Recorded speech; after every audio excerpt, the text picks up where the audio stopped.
ब्रह्मा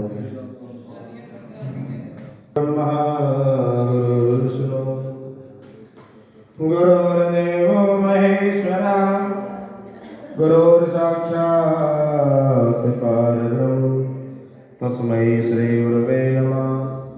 ध्यानमूलं गुरोर्मूर्ति पूजामूलं गुरोपदं मंत्रमूलं गुरोर्वाक्यं मोक्षमूलं गुरुवे कृपा।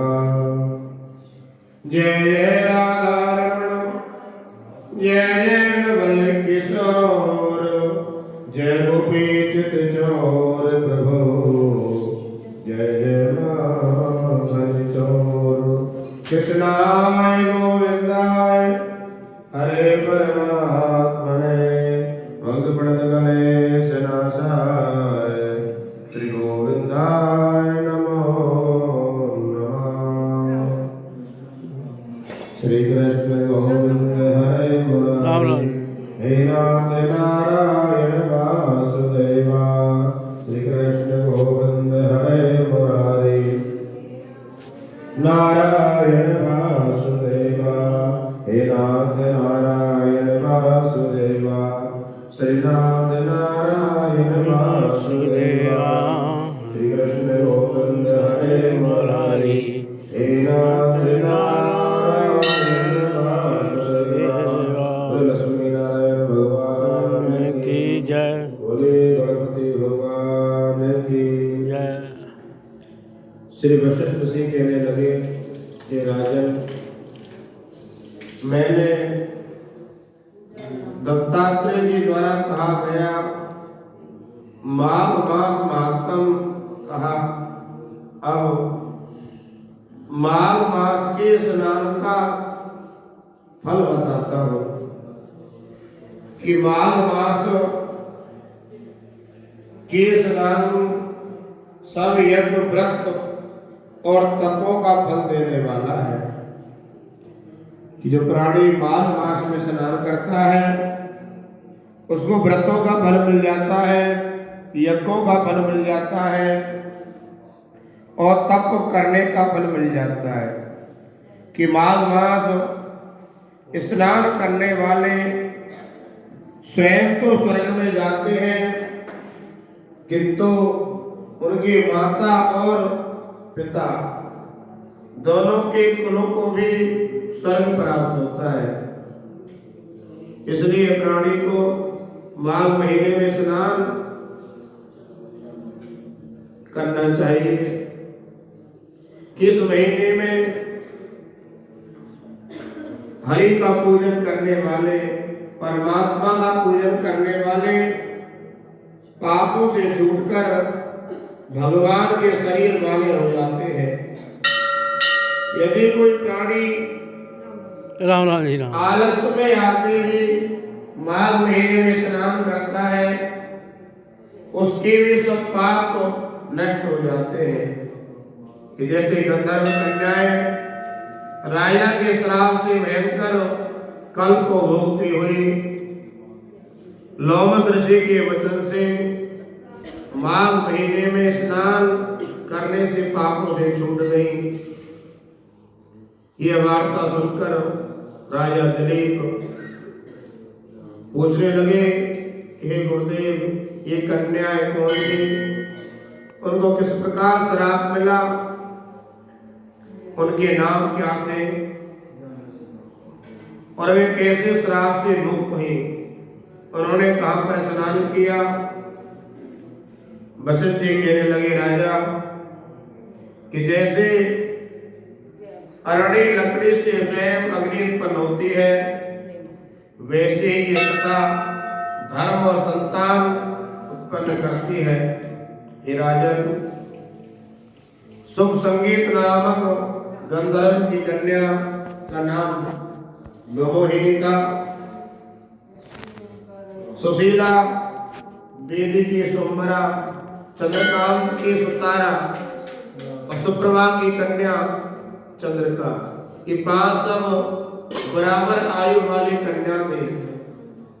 ये चंद्रमा की जैसी कांति थी वैसे सुंदर थी कि जैसे रात्रि को चंद्रमा शोभा देता है वैसे ही पुष्प की कलियों के समान खिली हुई है, यानी अप्सरा थे। गाने बजाने में निपुण,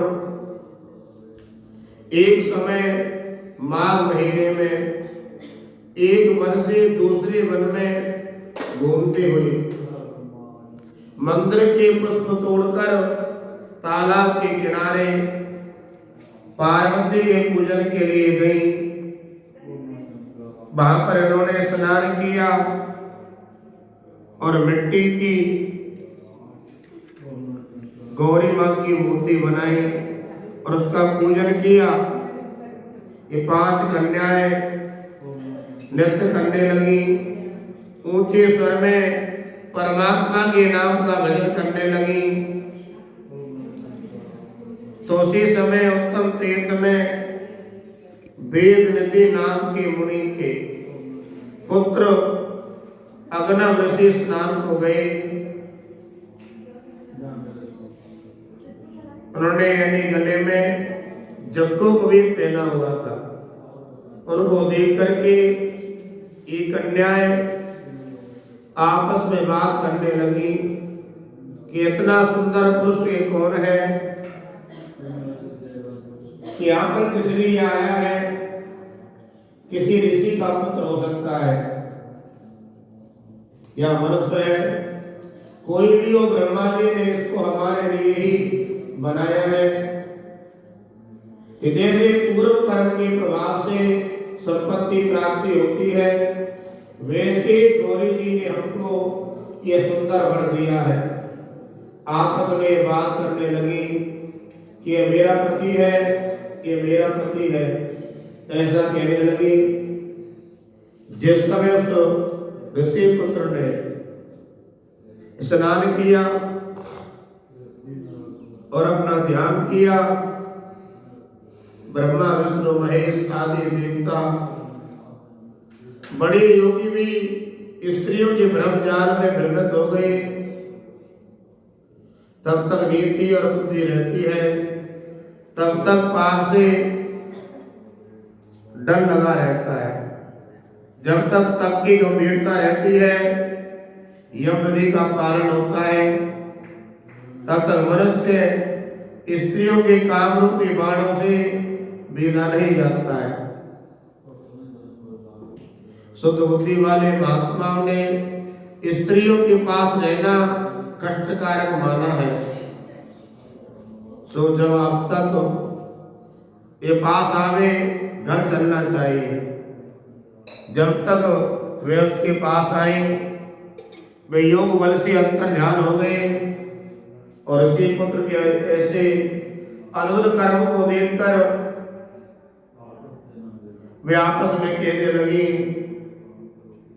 कि यह क्या इंद्रजाल है, और वह ग्रह की अग्नि में जलने लगी और कहने लगी एकांत तो हमको छोड़कर कहाँ चले गए?